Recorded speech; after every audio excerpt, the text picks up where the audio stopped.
RPM terus unggul, sahih dan berimbang. Berita perdana edisi Isnin 21 Februari 2022. Saya Fatil Hidayat Ghazali. Dan saya Laurendra Fiona Bernard Baikan. Saudara, berikut paparan utama malam ini.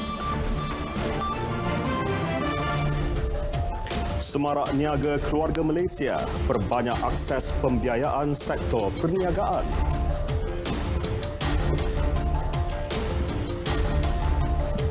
Pendaftaran PIC Kids lepasi angka 1 juta.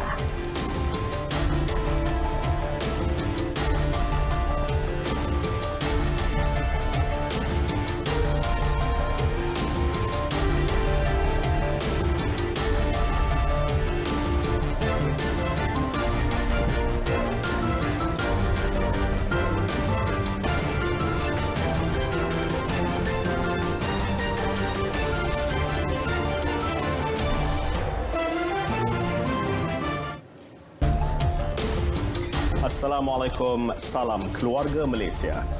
Program Semarak Niaga Keluarga Malaysia bakal menjadi pelengkap usaha menyediakan kemudahan pembiayaan serta bantuan bayaran balik pinjaman ketika fasa pemulihan pasca pandemik. Perdana Menteri Datuk Seri Ismail Sabri Yaakob berkata, program bukti komitmen kerajaan dalam memastikan ekosistem perusahaan mikro, kecil dan sederhana PMKS terus berdaya saing. Melibatkan nilai keseluruhan RM40 bilion. Program akan memperbanyak akses pembiayaan kepada sektor perniagaan bagi pengusaha PMKS dan sektor informal. Program ini merangkumi pinjaman langsung, jaminan pembiayaan dan suntikan ekuiti untuk dimanfaatkan oleh setiap golongan usahawan. Bagi perniagaan mikro dan kecil, kerajaan peka di atas keperluan akses kepada pembiayaan dengan kadar faedah yang rendah. Dalam perkara ini, skim pembiayaan informal dan mikro atau SPIM akan menawarkan pinjaman sehingga RM10,000 pada kadar faedah 0% dengan keutamaan diberi kepada peniaga sektor informal. Saiz dana untuk program ini sahaja berjumlah RM200 juta. Beliau berucap dalam Majlis Pelancaran Semarak Niaga Keluarga Malaysia di Ibu Negara. Dalam pada itu, Perdana Menteri turut memaklumkan bagi membantu usahawan agro makanan, mereka bakal ditawarkan skim mikrokredit oleh Agrobank menerusi pinjaman sehingga RM75,000 pada kadar 0% untuk 6 bulan pertama beserta kemudahan moratorium sehingga 6 bulan. Manakala bagi perniagaan yang lebih matang, SME Bank akan menawarkan pinjaman sehingga RM10 juta di bawah skim IBS Promotion Fund 2.0 dan RM1 juta di bawah program pembiayaan usahawan muda 2.0. Bukan itu sahaja, kerajaan merangka suatu pembiayaan bentuk baharu yang lebih anjal bagi meluaskan keupayaan memulihkan perniagaan bagi syarikat berdaya maju namun mempunyai kekangan mendapatkan dana baharu. Bagi membantu syarikat yang berdepan masalah hutang yang tinggi pula, kaedah pendanaan melebihi RM2.2 bilion melalui pelaburan ekuiti dan quasi-ekuiti turut tersedia. Selain itu, skim di bawah syarikat jaminan pembiayaan perniagaan SJPP akan menyediakan jaminan untuk pembiayaan yang dijadualkan dan distruktur semula pada had jaminan bernilai RM22 bilion.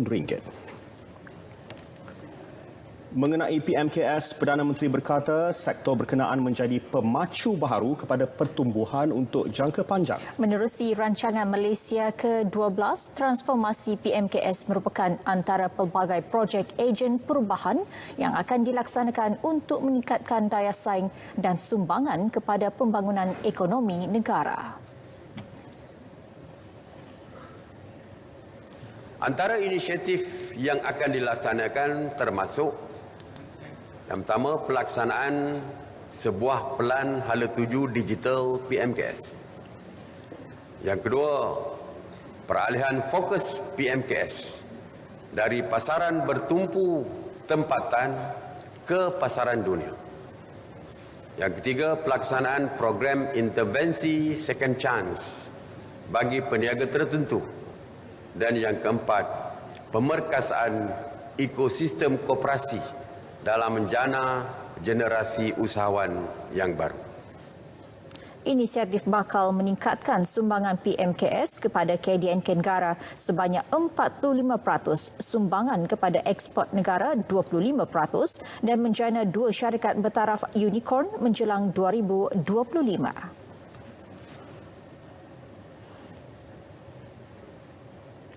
Pendaftaran program imunisasi COVID-19 kebangsaan kanak-kanak PIC Kids kini melepasi 1 juta individu selepas 3 minggu pelaksanaan program. Ciapan akaun Twitter Menteri Kesihatan Khairi Jamaluddin mengharapkan ibu bapa tidak lagi mengambil sikap tunggu dan lihat bagi mendaftarkan anak masing-masing untuk mendapatkan suntikan vaksin COVID-19.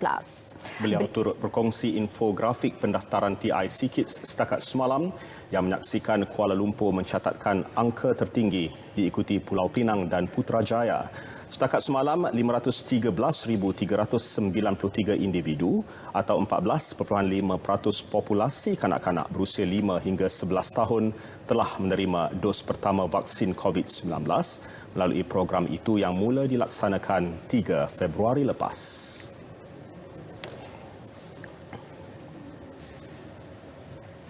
%79 daripada 191 kes kematian akibat komplikasi jangkitan COVID-19 dalam kalangan ibu hamil pada tahun lepas terdiri daripada individu yang tidak menerima suntikan vaksin. Ketua Pengarah Kesihatan Tan Sri Dr. Nur Hisham Abdullah berkata, kesemua kematian dalam kalangan ibu hamil yang dilaporkan sejak pandemik COVID-19 melanda negara turut melibatkan 83% daripada mereka yang mempunyai komorbiditi. Namun bagi tahun ini sehingga 15 Februari, tiada kes kematian melibatkan ibu hamil disebabkan jangkitan COVID-19 dilaporkan. Liputan vaksin yang tinggi iaitu 94.7% pada umur 18 tahun ke atas telah tercapai pada Oktober 2021 dan ini menyumbang kepada penurunan kematian ibu hamil akibat komplikasi COVID-19. Sejumlah 18,277 kes jangkitan COVID-19 dalam kalangan ibu hamil dilaporkan dari Mac 2020 sehingga Januari lepas. Pengambilan dos penggalak berupaya memberikan kesempurnaan imuniti seseorang individu dalam melawan varian Omicron. Ketua Pegawai Eksekutif KMI Healthcare Dr. Raini Azmi Ali mengakui ketahanan individu yang kuat dapat mengurangkan risiko jangkitan. Bagaimanapun, golongan yang mempunyai sejarah alergik terhadap komponen vaksin itu perlu mendapatkan nasihat pakar perubatan.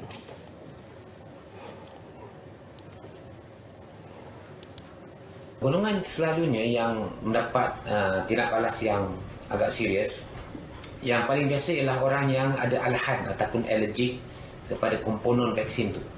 Jadi kalau dia pernah mengambil vaksin dan mengalami kesan sampingan yang teruk, ada kemungkinan dia alah ataupun alergik kepada komponen itu. Jadi orang ni yang paling bahayalah kalau nak ambil vaksin tu, so dia kena cek dengan doktor dia dulu. Sementara itu, masyarakat tidak perlu khawatir terhadap kesan adverse susulan imunisasi IV yang ringan seperti demam dan sakit kepala kerana ia merupakan tindak balas normal. Secara umumnya, respons ini adalah suatu tindak balas yang agak baik sebab itu menunjukkan bahawa badan kita mempunyai reaksi terhadap vaksin ini dan selalunya tindak balas ini adalah lebih kuat atau lebih ketara di kalangan orang yang sihat imun sistem dia, iaitu kebanyakannya adalah orang-orang muda. Kementerian Pendidikan belum membuat sebarang keputusan rasmi pelaksanaan semula pentaksiran tingkatan 3 PT3 bagi tahun ini. Menteri Kanan Pendidikan Datuk Dr. Razi Jidin menjelaskan, kementerian kini sedang meneliti pendekatan bersesuaian yang boleh dilaksanakan dengan mengambil kira tahap penguasaan murid. Kita belum membuat sebarang keputusan berkaitan dengan PT3. Ya, itu kena jelas. Ya. Belum ada sebarang keputusan rasmi oleh KPM berkaitan dengan PT3. Apa yang kita ingin lihat adalah tahap penguasaan anak-anak kita yang berada di sekolah. Mereka telah mula masuk ke sekolah untuk membolehkan kita mendapat indikasi apakah pendekatan yang paling sesuai. Sebelum ini tular di media sosial mengenai pemakluman pelaksanaan PT3 yang bakal diadakan semula sekaligus menimbulkan pelbagai reaksi ibu bapa dan masyarakat.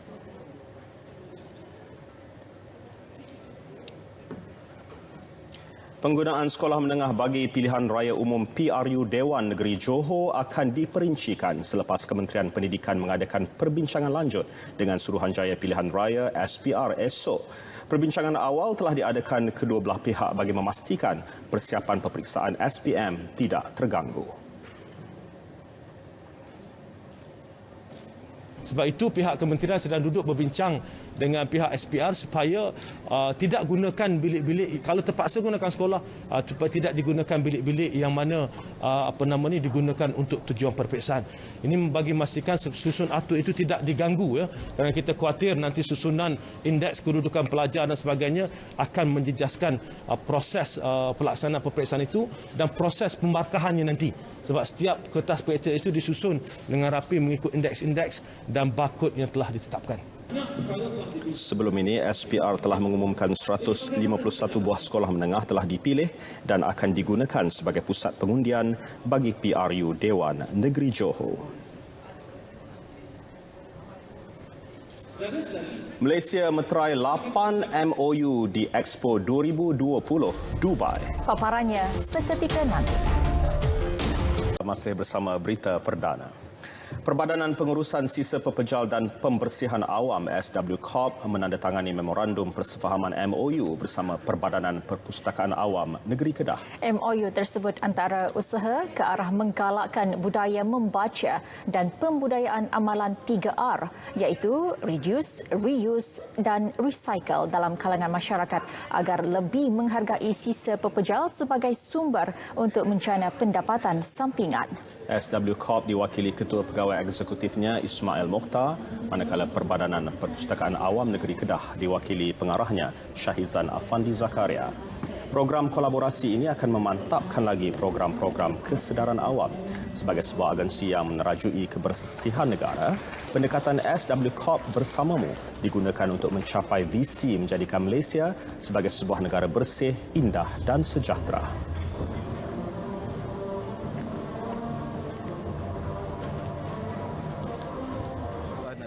Kita berharap sekiranya ramai yang mengamalkan budaya kita semula, akhirnya dari segi sisa pepejal ataupun pengurusan sampah kita yang berakhir di tapak pelupusan sampah dapat kita kurangkan. Jadi atas perkara itulah kita di peringkat SW Corp kita akan mengalu-alukan mana-mana juga pihak yang ingin bekerjasama untuk sama-sama menjayakan hasrat ini. Kita nak tengok dari segi berharganya sisa pepejal tu daripada satu benda yang tak dianggap bernilai, tetapi kalau kita usahakan tambahkan sedikit ilmu yang kita ada, insya-Allah setiap benda yang kita usahakan akan menjadi ada harga dia. Sejajar itu, Majlis Pelancaran Program Read and Reuse atau program membaca sambil guna semula turut dilancar. 50 agensi terpilih yang akan membuka kaunter Read and Reuse di agensi masing-masing. Sejak 7 Februari lalu sehingga kini, 950 buah naskah, buku dan majalah telah disumbang orang awam dan Perbadanan Perpustakaan Awam Kedah serta 13 perpustakaan desa. Buku atau majalah yang masih elok dan sesuai boleh diserahkan kepada pihak SW Corp di perkarangan Ruang Lega Perbadanan Perpustakaan Awam Negeri Kedah atau di Dewan SW Corp Kedah sehingga 28 Februari ini.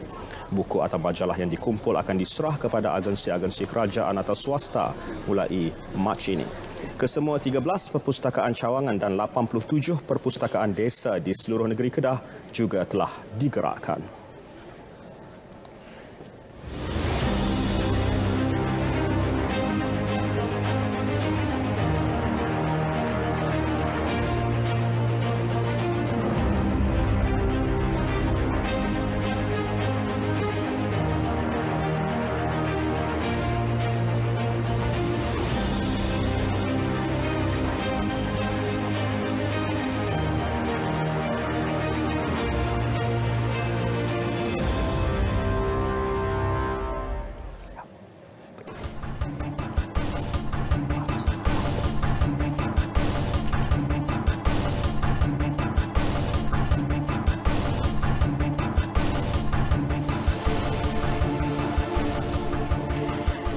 Inisiatif Semarak Niaga Keluarga Malaysia dirangka secara holistik bertujuan membantu perniagaan bangkit semula membina daya saing. Menariknya, selain pembiayaan konvensional, solusi pembiayaan inovatif turut diperkenal menerusi model pelaburan equity.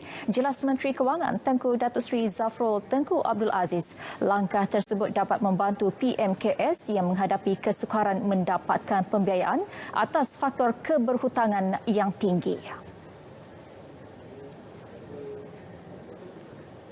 Diperkenalkan buat julung kalinya di dalam bajet 2020 ni ialah pembiayaan ataupun equity ataupun alternative financing bernilai 2.2 bilion ringgit. Ini PMKS boleh dapatkan dana ni melalui pelaburan equity dan separa equity ataupun quasi equity yang boleh dipohon melalui SME Bank dengan kerjasama teraju dan juga Bank Simpanan Nasional serta juga Bank Pembangunan Nasional dan of course Melibatkan peruntukan 40 bilion ringgit, Semarak Niaga Keluarga Malaysia menawarkan kemudahan pembiayaan, moratorium dan suntikan modal kepada perniagaan tanpa mengira saiz operasi dari usahawan mikro hingga ke entiti tersenarai bursa.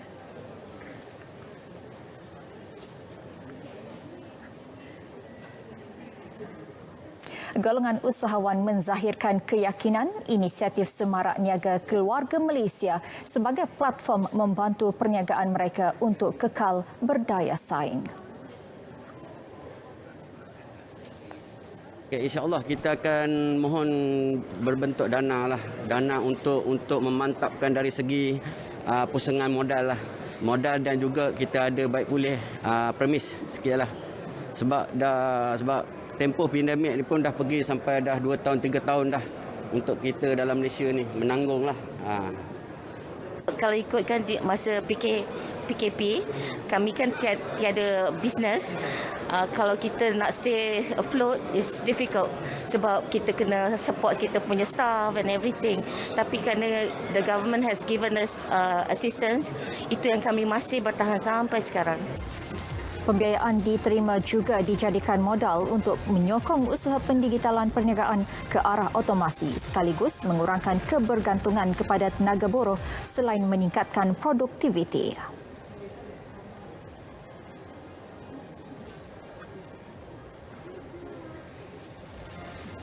During this period, we don't have any no receivables, and then the cash flow become very tight. This is a period actually that we have to invest into the new technology or the innovation. That's how actually the government is came up with several facility, which was really a great help to us and to revive back our business back to normal. Hubungan ekonomi Malaysia dan Emiria Arab Bersatu UAE serta beberapa negara lain terus diperkukuh dengan termeterainya 8 memorandum persefahaman MOU bernilai 197 juta ringgit hari ini. Menteri Pertanian dan Industri Makanan MAFI, Datuk Seri Dr. Ronald Kiandi berkata, MOU itu membantu mengembangkan potensi pertanian lestari dengan penglibatan kukuh dan perkongsian strategik bersama pemain global.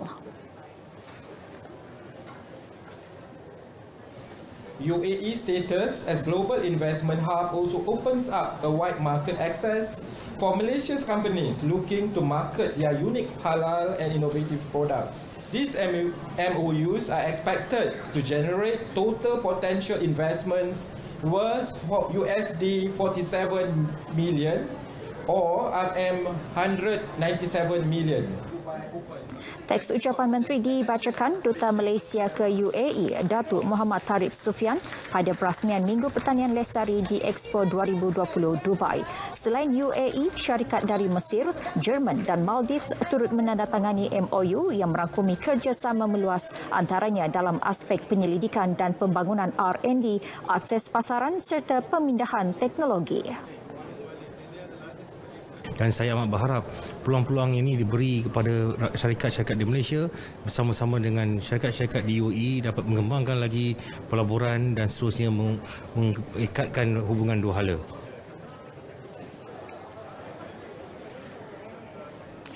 Pharmaniaga Berhad akan memperluaskan pasaran baharu secara berperingkat di ASEAN dan Eropah. Inisiatif itu bagi memperkukuhkan kedudukan di peringkat antarabangsa. Pengarah urusan kumpulan Datuk Zulkarnain Mat Yusof berkata, syarikat telah mengenal pasti rakan niaga yang sesuai bagi mengedar produk-produk dan berusaha untuk memasuki pasaran baru dalam tempoh 2 hingga 3 tahun. ASEAN region, we have a total 700 million population. So we are looking forward to have a collaboration in Thailand as well as in Philippines. So we are going step by step by having this plan in the ASEAN region. Tambahnya, Pharmaniaga juga telah menyerahkan permohonan bagi pendaftaran produk di Dubai, Emiria Arab Bersatu dan Portugal. Dilanda badai sebelum ini, badminton negara kembali pamer kebangkitan. Ini semangat yang kita inginkan. Ya. Baik, segmen sukan kita bersama Syarul. Silakan. Syarul Islam. Baik.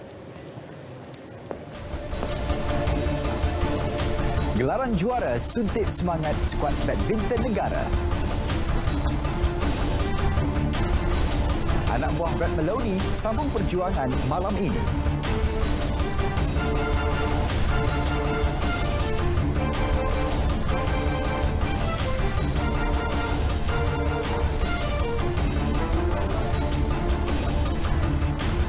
Assalamualaikum, salam sejahtera bersama dengan saya Syarul Islam dalam edisi Sukan malam ini. Semalam, sejarah baru tercipta untuk Sukan Badminton Tanah Air. Ini selepas skuad lelaki negara berjaya menjulang trofi kejohanan Perpasukan Asia BATC 2022 dengan mengalahkan Indonesia 3-0 pada aksi final yang berlangsung di Shah Alam, Selangor. Lebih manis, Malaysia berjaya melunaskan dendam kekalahan kepada musuh tradisi itu ketika final edisi 2020. Laporannya kita bersama Amirul Aizat Muhammad Syafi.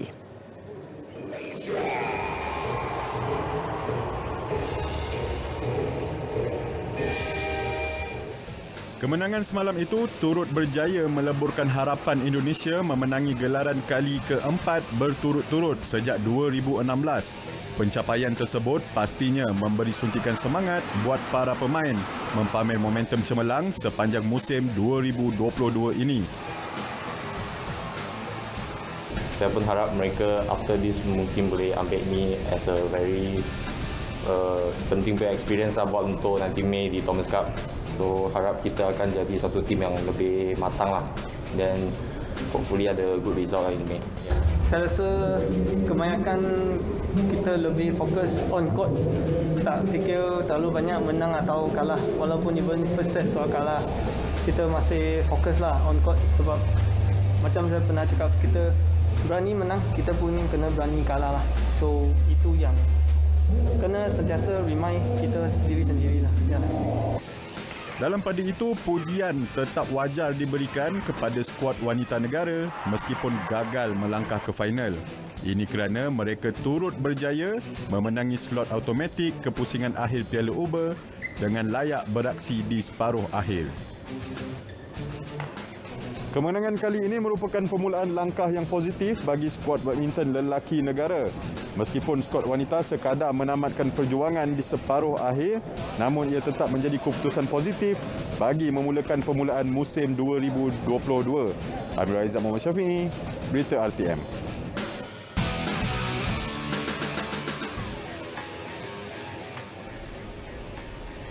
Sementara itu, pengarah kejurulatihan Persatuan Badminton Malaysia BAM, Wong Chun Han, berpuas hati dengan prestasi keseluruhan skuad lelaki negara. Beliau turut memuji persembahan Lee Zijia yang tampil lebih tenang bagi membantu pasukan negara menjulang trofi BATC kali ini. Pemain perseorangan rata-rata mempamerkan prestasi yang stabil dan cukup bagus untuk memenangi pertandingan mereka minggu ini. Bagi pengarah kejurulatihan beregu Rexy Mainaki pula, beliau bangga dengan prestasi gandingan Aaron Chia Sehuyi apabila berjaya mengekalkan disiplin dan mempamerkan aksi lebih kemas sepanjang kejohanan. Tapi yang dia punya poin yang saya cakap sama mereka bahawa poin yang saya cukup proud akan ini, akan apa yang mereka overcome dari situation tadi ini. Itu sangat yang saya proud lah. Dalam tak selalu tu mereka harus main baik, menang baik, tapi dalam keadaan main tak baik juga bisa pass through lah. Tidak ketinggalan menzahirkan rasa bangga dengan kejayaan bersejarah itu adalah yang di-Pertuan Agong Sultan Abdullah Riayatuddin Al-Mustafa Billah Shah dan Raja Permaisuri Agong Tunku Hajah Azizah Aminah Maimunah Iskandariah. Menerusi catatan di laman Facebook Istana Negara hari ini, Seri Paduka Baginda berdua menzahirkan sukacita dan bangga atas pencapaian cemerlang skuad negara selepas muncul juara kejohanan itu buat pertama kali dengan menewaskan juara bertahan Indonesia 3-0. Seri Paduka Baginda berdua menzahirkan harapan agar kejayaan ini menjadi suntikan semangat kepada pasukan badminton kebangsaan untuk terus berlatih lebih keras dan melakar kejayaan di kejohanan-kejohanan mendatang serta mengharumkan nama negara di persada dunia. Kejohanan dua tahunan ini juga merupakan pentas kelayakan bagi saingan Piala Thomas dan Uber di mana 4 pasukan terbaik akan layak acara berpasukan itu pada Mei depan. Susulan kejayaan yang cukup istimewa itu juga, para pemain diingatkan agar tidak cepat berpuas hati. Legenda badminton negara, Datuk Rashid Siddiq berharap Malaysia dapat melakar kejutan membawa pulang kejuaraan Piala Thomas yang akan berlangsung di Bangkok Mei depan. Kali terakhir Malaysia berjaya mendakap trofi itu adalah pada 1992 di Kuala Lumpur, yang mana beliau merupakan antara barisan pemain yang diturunkan. Kita sekarang ni memang dahagakan kejuaraan Piala Thomas tu kan. So harap Malaysia boleh bagi kejutan lah pada tahun ini untuk dapatkan balik Piala Thomas. Tambah beliau, dengan kejayaan di BATC 2022, semangat pemain-pemain diharap terus meningkat dalam membuat persiapan yang lebih rapi bagi menghadapi kejohanan-kejohanan akan datang. Beliau berkata demikian kepada RTM di Ibu Negara. Baik saudara, itu tadi cerita berkenaan dengan badminton. Malam ini pula, skuad bola sepak Harimau Muda Negara akan meneruskan perjuangan di kejohanan Piala AFF bawah 23 tahun. Perlawanan kedua kumpulan B menentang Laos ibarat misi antara hidup dan mati selepas mereka tewas aksi sulung minggu lalu. Bagaimanapun, Presiden Persatuan Bola Sepak Malaysia FAM, Datuk Hamidin Mohamed Amin yakin anak buah Brett Maloney mampu melaksanakan tugas dengan baik walaupun tidak diletakkan harapan tinggi. Skuad bawah 23 tahun negara menerima kritikan hebat selepas kalah mengejut 1-2 kepada Laos pada aksi pertama Jumaat lepas. Dalam aksi itu, Malaysia perlu menang dengan sekurang-kurangnya 2 gol tanpa bolos jika mahu mara ke separuh akhir kejohanan. Sebelumnya, ketiadaan Indonesia dan Myanmar yang menarik diri akibat krisis COVID-19 dalam pasukan telah membuka peluang Malaysia untuk menjuarai kumpulan sekaligus mengisi slot ke separuh akhir. Fiona, segmen hashtag sebelum ini pernah berkongsi mengenai pengakhiran derita buaya berkalung tayar di Palu, Indonesia. Betul, dan yang terkini difahamkan tayar tersebut bakal dipamerkan di sebuah muzium. Kita saksikan. Datuk Bandar Palu Hadianto Rashid ketika mengesahkan perkara itu berkata, tayar berkenaan akan disimpan dalam kotak kaca di muzium untuk tontonan orang ramai. Tayar motosikal berkenaan dilaporkan tersekat pada leher reptilia tersebut sejak 2016 lagi, sehingga kan diberi jolokan buaya berkalung tayar. Pelbagai pihak termasuk pasukan dari luar negara cuba mengeluarkannya namun gagal, sehingga baru-baru ini berjaya dikeluarkan seorang individu tempatan dikenali sebagai Tili.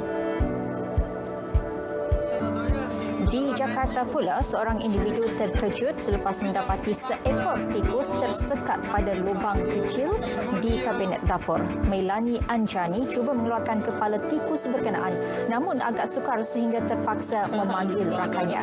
Haiwan itu kemudian dilepaskan di luar rumah tanpa cedera dan Melanie berharap tikus berkenaan tidak kembali ke rumahnya. Seorang doktor di China pula dirakam tergelincir dan terjatuh ketika bergegas ke bilik pembedahan. Kejadian berlaku di sebuah hospital di wilayah Liaoning awal bulan ini. Dr. Guo Xiaoyi dirakam berlari di koridor hospital menuju ke pesakit yang memerlukan rawatan kecemasan. Jelas Xiaoyi walaupun tiada kecederaan serius, namun atas faktor usia, kepalanya berdesing seketika ketika kejadian.